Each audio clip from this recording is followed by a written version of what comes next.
O panorama, infelizmente, do nosso país é um dos piores do mundo, não é? O país está entre as nações do mundo que menos espaço abrem para as mulheres nas suas casas legislativas. Então nós temos no parlamento um parlamento com a subrepresentação que atenta contra a democracia. Dos 81 senadores, nós temos 12 senadoras e dos 513 deputados, nós temos 48 deputadas. Então, é um número muito aquém da presença da mulher na sociedade, considerando-se que nós somos 52% do eleitorado. Quando você fala de crise de parlamento, não tem uma maior do que a falta de representação feminina.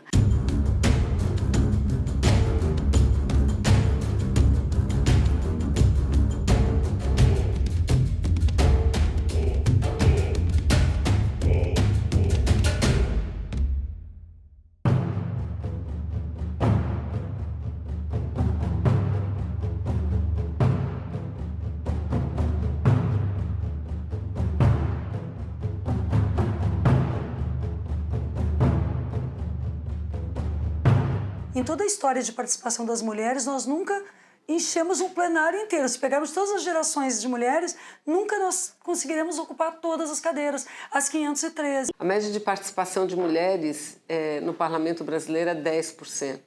É um percentual muito aquém.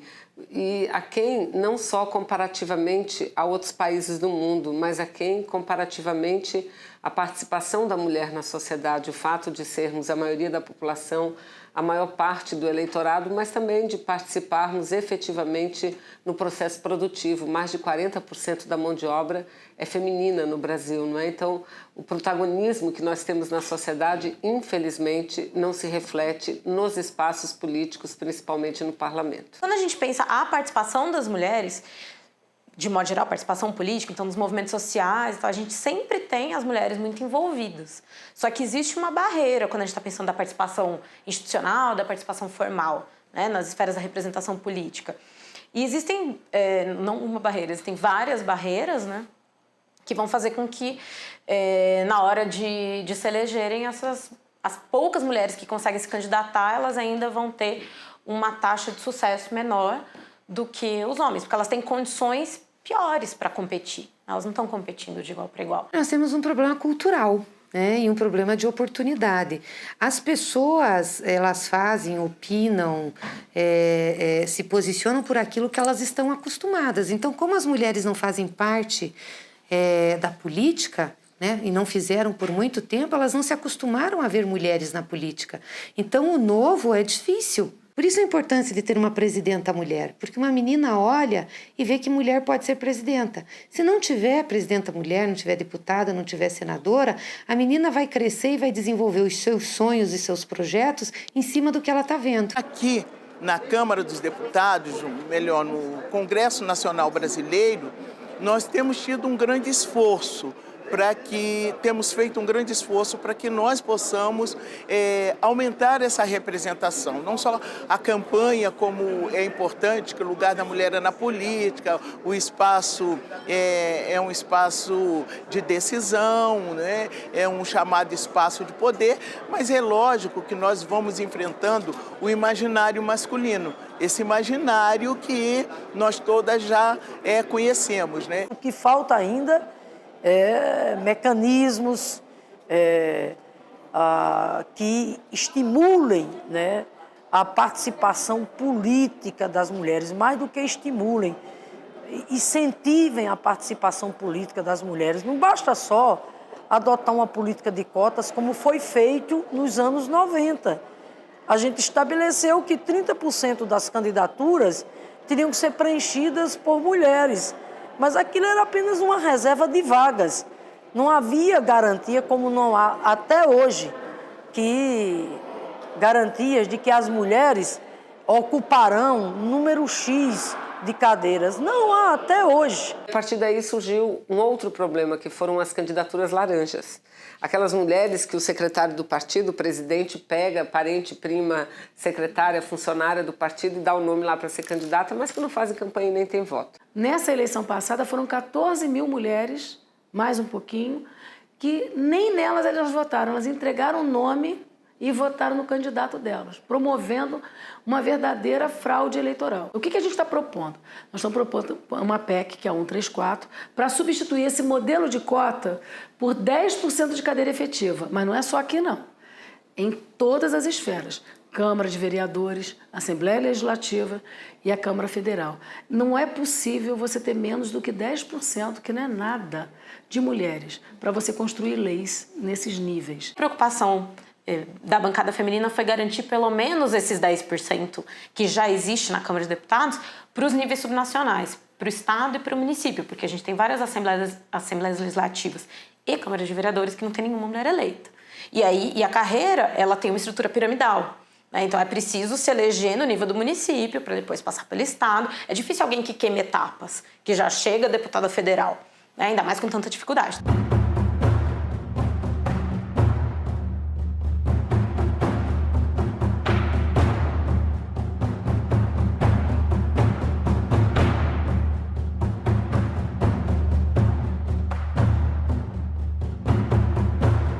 Eu entendo que a solução não é isso.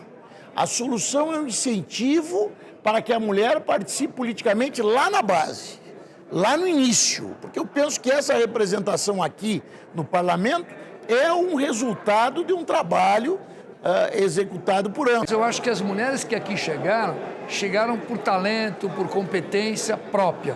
E eu acho que dessa maneira que deve ser. Na primeira votação, quando nós tentamos trabalhar com a ideia de primeiro projeto das cotas, né?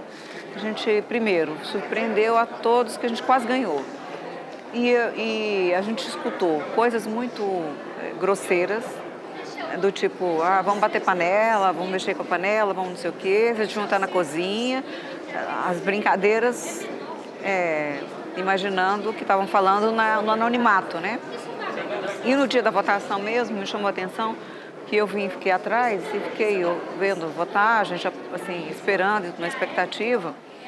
E muitos homens falavam assim, eu votei, mas espero que esse negócio não passe, né? E algumas, isso não vai passar. E alguns até, pessoas que eu tinha uma relação até boa, como colega parlamentar, que falavam para mim assim, quer dizer que vocês não precisam, vocês chegaram aqui sem cota. E vocês querem dar de presente para chegar aqui sem voto? Então eu tive 80 mil votos e vou perder o meu lugar para uma mulher que não foi trabalhar, que não foi atrás de voto com 5 mil.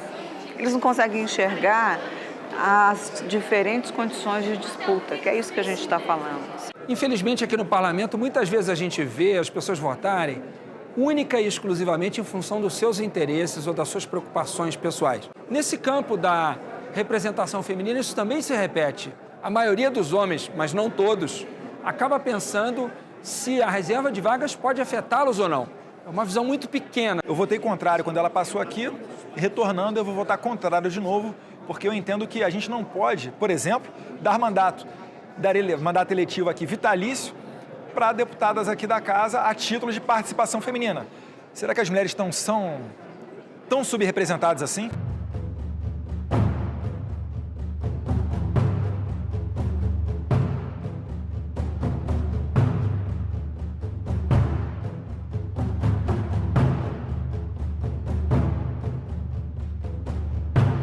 As mulheres foram para o espaço público muito mais rápido que os homens entraram no espaço privado. Então, elas acumulam uma dupla jornada. Se essas mulheres elas são responsáveis pelo cuidado das crianças, pelo cuidado dos dependentes, dos idosos na família, pela gestão da casa, mesmo quando o serviço doméstico ele não é efetivamente feito por essa mulher, mas a gestão do serviço doméstico muito comumente essa pessoa não pode sair do ambiente familiar. Então, quando a gente está falando dos usos do tempo de homens e mulheres, isso vai ter um impacto na ambição pública de uma mulher, porque ela não tem tempo. Na minha família, talvez eu tivesse o desejo maior de participar da política do que o meu marido. Mas por ser mulher e por ter essa obrigação, né, de cuidar, né, da família, eu adiei o meu projeto. E quando eu resolvi ser candidata, eu já tinha tido vontade de ter sido vereadora da minha terra, eu já tinha tido vontade de ser deputada estadual, e eu não pude realizar nada disso porque eu estava ajudando outros, inclusive meu marido. quando as mulheres começaram a participar, geralmente uma parcela significativa eram daquelas que traziam um sobrenome. De um pai que foi governador, de um tio que é prefeito, de um esposo que é deputado estadual, né, ou é senador, enfim. Então tinha um pouco isso da herança. A mulher não se sente empoderada, vocacionada para a política.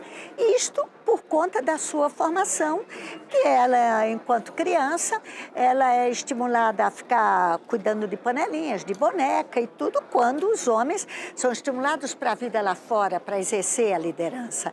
A sua formação cultural inibe esses atos mais avançados de ousar se empoderar. E além disso, nós temos que discutir também a legislação, porque você tem 30% das vagas das nominatas são de mulheres, mas você não tem a repartição das estruturas de campanha, do tempo de televisão. O sistema partidário nosso, no geral ainda, é um sistema com a cara muito machista.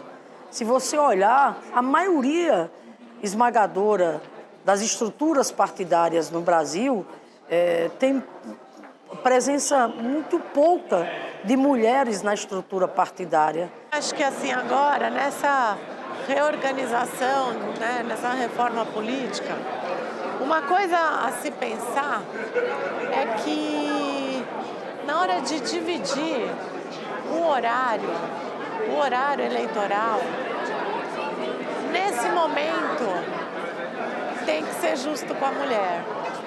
Porque assim, eu falo pelo meu partido, que eu acho que assim, que eles são bacanas comigo e tal, porém, na hora de dividir o horário eleitoral, no horário nobre, foi tudo homem, e eles falam, a gente deu o mesmo tempo de inserção para a Mara, na hora do almoço, então, são horários que tem muito menos audiência, então, assim, não pode ser um homem a fazer essa divisão da forma que ele quer. É até chato a gente falar sobre isso, mas a gente percebe que existe um grande machismo aqui dentro, né? Você percebe que quando uma mulher, por exemplo, vai presidir uma sessão, os olhares são diferentes, né? Os deputados ficam cochichando um ali com o outro.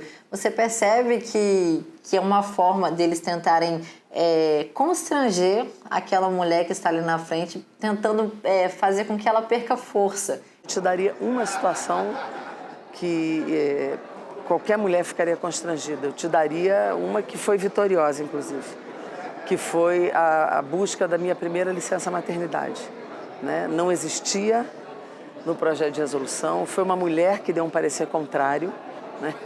Aqui, uma deputada, para você ver, e foi uma batalha que durou uns 2 meses aqui. Queriam me dar licença de saúde, não reconheciam o meu direito à licença maternidade, e depois de 2 meses eu fui a primeira licença do Parlamento Brasileiro, licença maternidade. Isso criou a jurisprudência, isso possibilitou que todos os parlamentos do Brasil, aqui, Assembleias Legislativas e Câmaras de Vereadores, isso fluísse com naturalidade dentro da legislação. A gente precisa entender que a cota obrigatória, nós vamos ter sempre uma pessoa aqui que vai representar as mulheres, mas que pode chegar aqui com 100 votos, porque a cota é obrigatória. Está correto isso?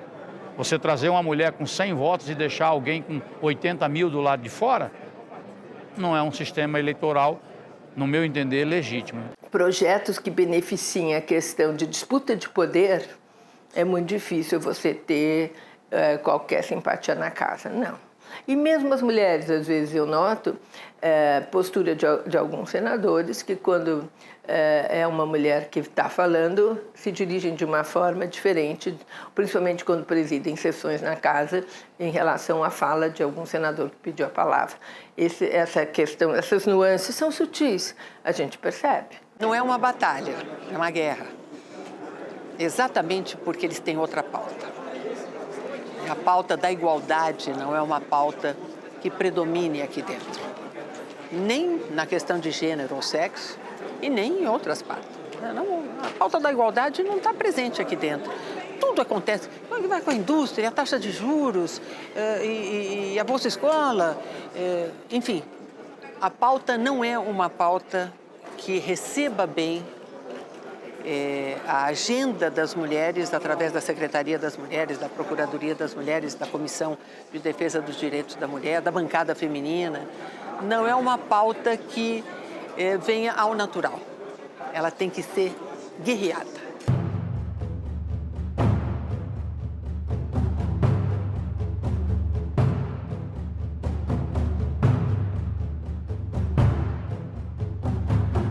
Nessa sociedade que nós vivemos e somos metade da população economicamente ativa ou quase isso, nós não estamos em cima na pirâmide. As mulheres não estão no comando das estruturas econômicas também do país para terem um financiamento. Então, toda a estrutura de financiamento privado das campanhas também favorece as candidaturas masculinas e mais vinculadas aos próprios setores privados e que privatizam a própria política. Então, além de elementos materiais, existe também uma cultura que diz: esse lugar não é de vocês. Ela reflete, na verdade, a mesma situação que existe em toda a sociedade.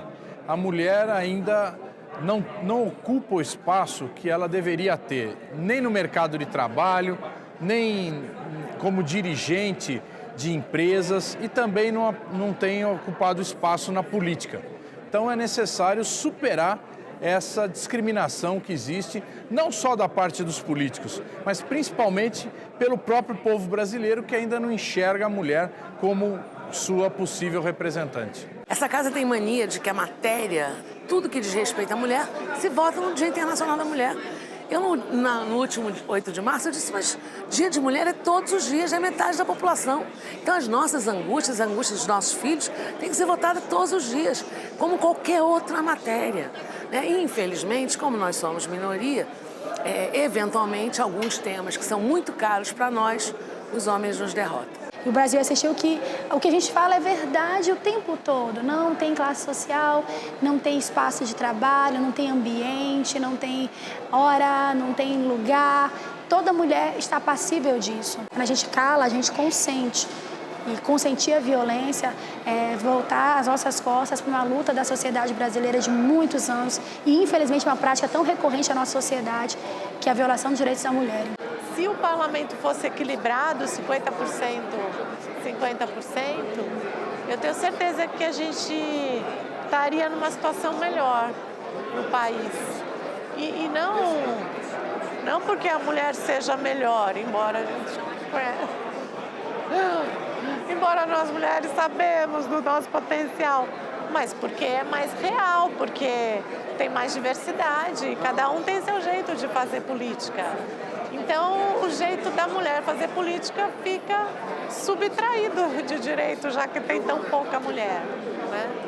E eu vejo assim, sabe, no trabalho do dia a dia, poxa, eu sou uma mulher com deficiência, então, teoricamente, eu vou agregando discriminação. Toda vez que a mulher participa da política, ela muda a política e a política muda esta mulher. Na Constituinte, diversas mulheres que vieram de partidos conservadores passaram a votar com posições progressistas, porque elas se incorporavam naquela pauta através do movimento de mulheres, com a visão das mulheres. Então, uma sociedade que tem mais de 50% da população de mulheres e tem menos, às vezes menos de 10%, entre 10% e 15% aproximadamente, de participação, de representação política da mulher nos parlamentos, é uma sociedade que não é democrática. A mulher não se vê, ela não se vê refletida numa foto do Congresso Nacional. Quando a mulher está num espaço que é de poder, que ela vai disputar, parece que o mundo masculino se sente ameaçado. É uma ocupação de espaço inaturo, que eu digo, para eles. Não é possível. Esse espaço aqui é nosso. A mesma coisa acontece principalmente com a população negra. Aí é uma loucura, porque além de você luta em relação à política de gênero, o preconceito que se tem, mas aí você vai lutar pelo preconceito introjetado etnia. Aqui em Brasília, quando cheguei em 1986, também sofri muita discriminação, mas muita discriminação.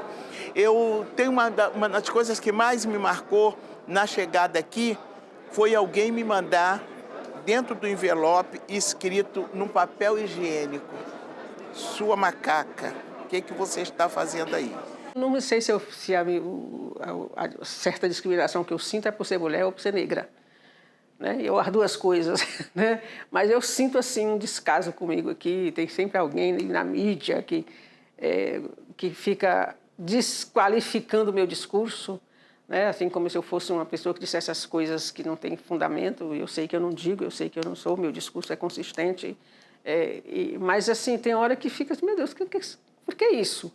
E aí eu só posso associar essa questão, né? Eu, pobre, não se veste como senadora, diz que eu não tenho cara de senadora, porque eu não aliso o cabelo, porque eu não ando montada no salto. Então essas coisas tem. A gente ouve e a gente sente também, né? Quando eu vivi aquilo em 2013, no meu primeiro ano de mandato aqui, eu fui eleita em 2002, eu levei para a comissão de ética, E, no entanto, aquilo foi arquivado, foi desconsiderado. Então, a minha impressão é que o parlamento aceitava aqui isto. E realmente há um prejuízo cotidiano para o trabalho. Eu já fiz muitas coisas na vida aqui. Eu sou autora de leis, da reforma do Código Penal sobre os crimes sexuais, fui relatora de CPIs, sou autora de projetos, de várias ideias para o Brasil que foram aprovadas para as universidades, para a educação, para o enfrentamento à violência contra as mulheres. Mas as pessoas não sabem disso, porque as pessoas só me vinculam a essa pessoa. E é uma coisa horrível, porque quem sofre violência, qualquer mulher que sofre qualquer tipo de violência, fica com o seu nome e a sua história vinculada ao agressor. E nós não queremos isso. Nós queremos ser conhecidas pelo que a gente faz de bom para o mundo, né? Então, para mim, é muito difícil. Mas, aí, esse deputado repetiu tudo isso. Em 2014, 11 anos depois, esse deputado repetiu isso. E aquilo que eu tinha ouvido e a Câmara tinha calado, aí eu me senti mais forte, porque também foram as mulheres, o movimento feminista, as minhas colegas. Elas todas vieram dizer, não, você tem que representar. E eu já não confiava aqui na Câmara dos Deputados. Nós entramos com a ação. E eu acho que isso foi feito por todas as mulheres que também não querem que isso aconteça. Então hoje nós temos um símbolo disso, de que é possível vencer o ódio. É possível vencer o ódio. E eu só gostaria que isso fizesse com que as mulheres se sentissem mais fortes. Hoje, senhor presidente, a véspera do Dia Internacional dos Direitos Humanos, viva a democracia, viva os lutadores pela paz, viva os que enfrentaram a ditadura e viva aqueles que não têm medo. E viva, senhor presidente, as Forças Armadas de hoje, que são parte da democracia, que não são avessas ao Estado democrático de direito. Portanto, senhor presidente, pela memória, pela verdade, pela justiça de transição e a justiça plena, para que a anistia não seja autoproclamada no Brasil e que aqueles que torturaram sejam responsabilizados pelos crimes contra a humanidade que praticaram. Obrigado, senhor presidente. Deputado Jair Bolsonaro, o senhor tem 3 minutos prorrogáveis. Não saia não, Maria do Rosário, fica aí. Prorrogável. Fica aí, Maria do Rosário, fica. Há poucos dias tu me chamou de estuprador no Salão Verde e eu falei que não estuprar você porque você não merece. Fica aqui para ouvir.